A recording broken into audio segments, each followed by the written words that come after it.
Salve, salve! Felipe Santos aqui com mais um vídeo. Eu vou fechar essa sequência, essa é a quarta parte, das boas práticas, primeiros passos com o Bubble.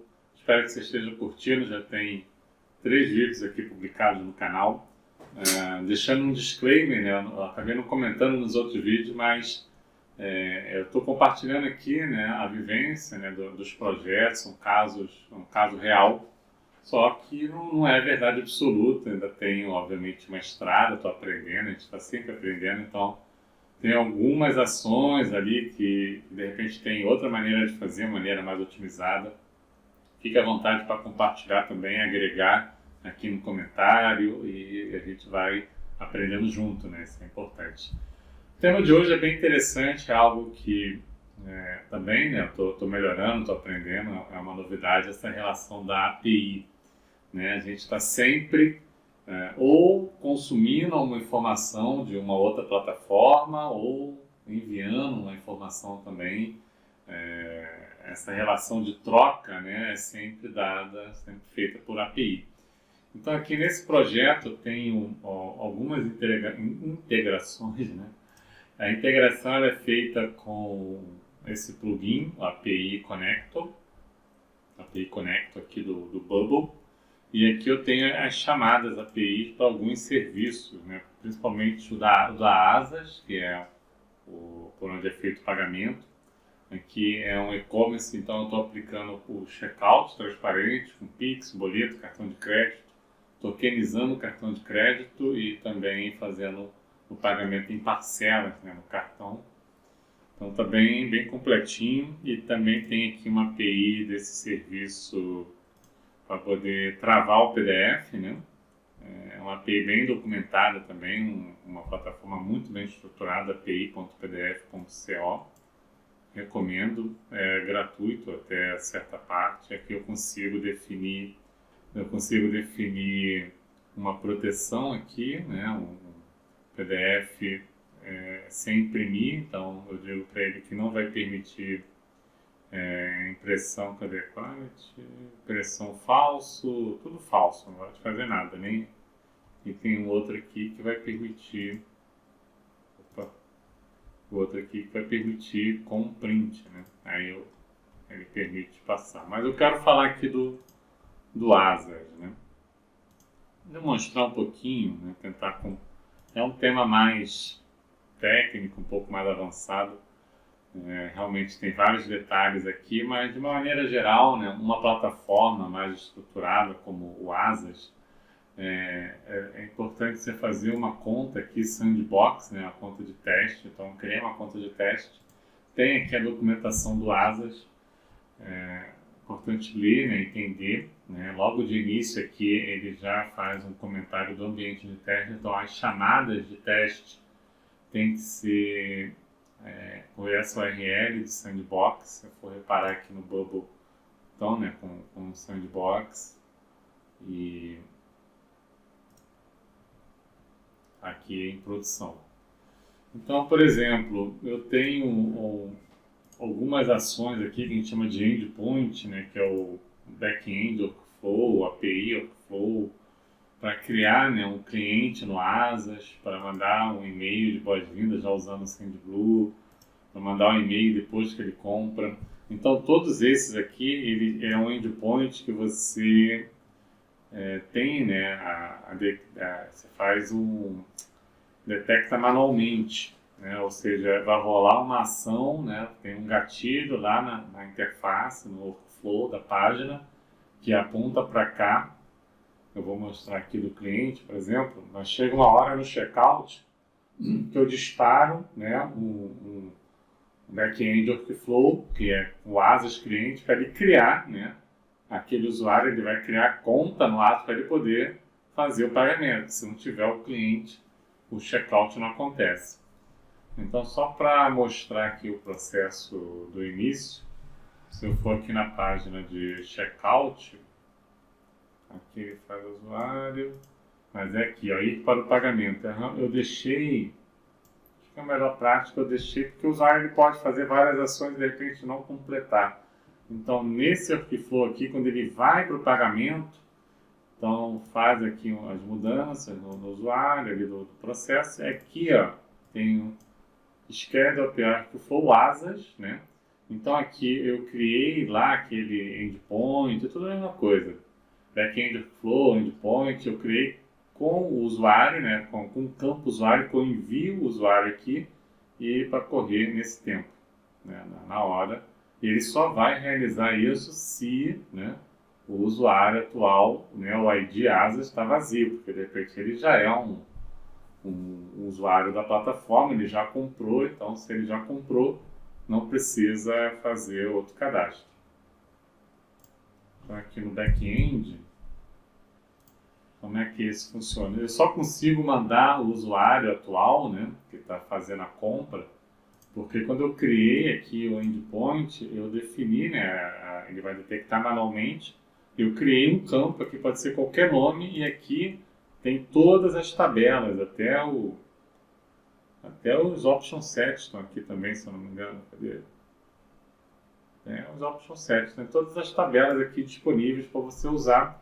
E aí ele vai acionar o que? Ele vai criar, né, um asas cliente que é justamente os campos da API, né? E aí no final ele cria e aí eu faço uma mudança no usuário e eu incluo o ID dele na tabela usuário, né, o resultado da primeira etapa. E simples assim, simples, né?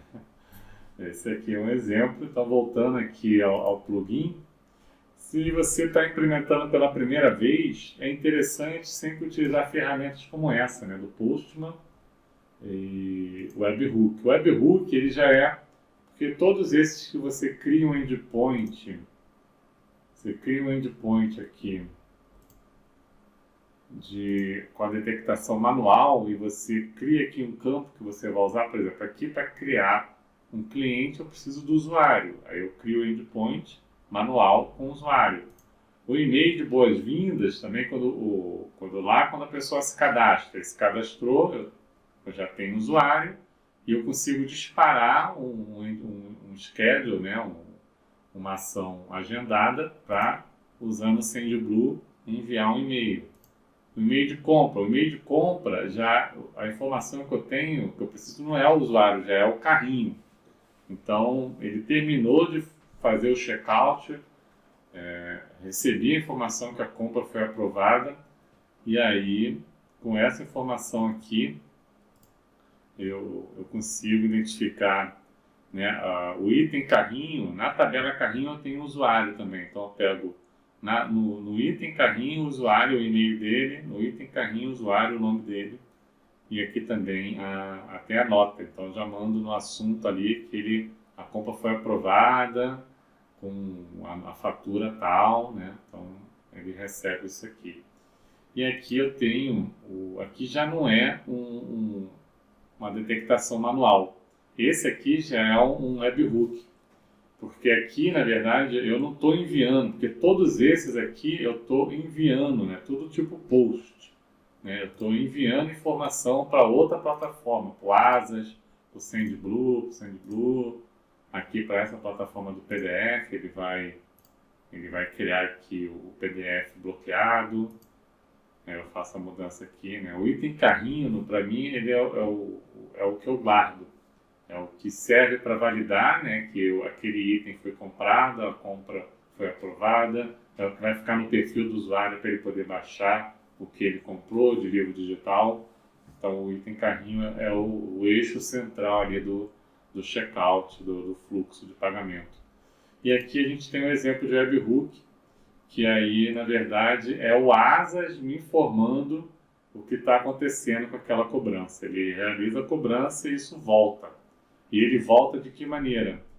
Aí a gente pode testar, né, utilizando essa URL aqui para testar, que é prático, mas na plataforma Asas, a gente, em toda plataforma, né, que usa o webhook, você vai ter que colocar a URL lá que vai receber esse aviso. Então aqui em configurações, a gente tem, tá vendo? Que integração, na verdade, ó. Webhook para cobrança, para nota fiscal, para transferência, para conta, várias ações aqui. Essa URL, mas essa URL é o endpoint que está recebendo aqui dentro do Bubble, né? Então eu poderia, para testar, pegar essa URL aqui, né? Colocar colocar aqui no Asas, em qualquer plataforma, e gerar uma cobrança, gerar uma ação que vai disparar esse webhook. E para gerar essa ação, a gente pode usar o Postman. Então, é uma boa prática, antes de você ir para o Bubble, você fazer esses testes usando essas plataformas. Como, por exemplo, eu vou criar um cliente agora. Então, eu estou aqui, meus clientes. E aí eu posso, né, aqui na documentação, eu tenho, né, a documentação de clientes, ó. Então, como criar um novo cliente. Então, ele dá toda a informação aqui, né, o método post, os atributos que você tem que enviar, aqui todo o corpo, né, da requisição, né. Aí ele diz que você tem que ter no cabeçalho o content type, a sua chave API, que ele explica aqui como ter autenticação, como gerar a sua chave API. É justamente isso que eu tenho aqui, né? Aqui no... Eu vou apagar aqui também, mas já tenho aqui no Bubble. Mas antes disso eu posso testar, né? Vou pegar aqui a chave API, que é o do ambiente de teste. E eu vou criar, né, o legal do Asas, que ele permite você inserir aqui no Postman todas as chamadas. Ele tem aqui, né, aqui Postman, se eu puser aqui rodar no Postman, ele vai carregar essas chamadas lá. E é legal que fica como um exemplo. Então você já tem tudo aqui, ó, criar novo, recuperar, para você consultar. Eu normalmente não uso aqui, né? Eu acabo criando um, por exemplo. Eu fiz aqui um grupinho, né, do projeto. Então eu crio uma chamada nova. E aqui a gente vai colocar as informações, né?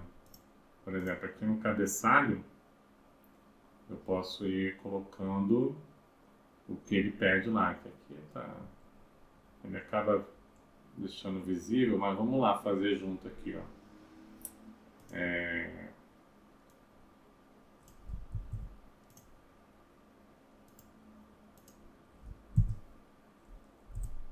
Content type. Ele ajuda, né? O Postman é muito prático para isso. Application. Aí ele pede o access token. Sem o... Precisa ter os dois pontos. Eu vou pegar esse aqui, né? Acho que por prudência eu vou dar uma ocultada nele, né? Então o cabeçalho está feito. Eu vou pegar a URL, né? O verbo aqui da API que a gente comenta, né? É post. E aí eu vou precisar usar não essa, eu posso pegar até essa URL aqui, mas não posso esquecer que eu estou no ambiente, né, esse meu token é do ambiente de sandbox, então ele mesmo comenta aqui que tem que ser essa URL, então eu tenho que mudar, né, essa parte inicial aqui, dado que veio. Aí eu posso salvar, né? Eu salvo, bota aqui, ó, criar cliente dentro do meu workflow. Então já tem aqui, ó, criar cliente, fica salvo. E agora o cabeçalho está feito, eu vou aqui no body. Então no body a gente vai trabalhar com ele no formato raw em JSON, né? É o que normalmente as APIs usam, né? E aí você pode aproveitar, né, esse corpo aqui, ó. Você já aproveita esse corpo, cola aqui, tá vendo? E aí já tecnicamente está pronto. Ele possivelmente vai dar um erro. Não, aqui não, porque não tem negócio de data. Na cobrança que a gente tem que mudar a data. Mas aqui já tem a informação. Então se eu der um send, Já deu aqui, ó, resultou 200, né? Tá válido. Essa questão dos códigos é válido, você tá antenado, né? Que são as respostas, 200, 400, ele já vai dar uma indicação do que está acontecendo. E ele criou aqui, ó, Marcelo Almeida. Então, se eu for no meu ambiente aqui do Asas, e der um atualizar, eu vou ter um novo cliente aqui criado, Marcelo Almeida, criado agora. Então, é assim que a gente vai lidando, né? Vai testando, aprendendo. É algo mais técnico, mas é totalmente viável. Aqui a gente tem a resposta. Então é fundamental utilizar essas duas ferramentas, o webhook.site, o Postman, vai ajudar muito, né? Se você testar aqui e não funcionar, né, tem que entender, né, onde está o gap, ali, o erro. Mas se testar aqui e funcionar e depois for no Bubble, aí pode ser alguma coisa no Bubble ali, alguma configuração, mas você já vai com muito mais segurança, né? Porque se funcionar no Postman aqui no webhook, em tese tem que funcionar no Bubble também. Beleza, pessoal? Então acho que era dessa parte de API, era isso. E espero que tenha curtido. Aí deixa um comentário aí, uma dúvida, a gente vai aprendendo junto. Forte abraço, até o próximo vídeo.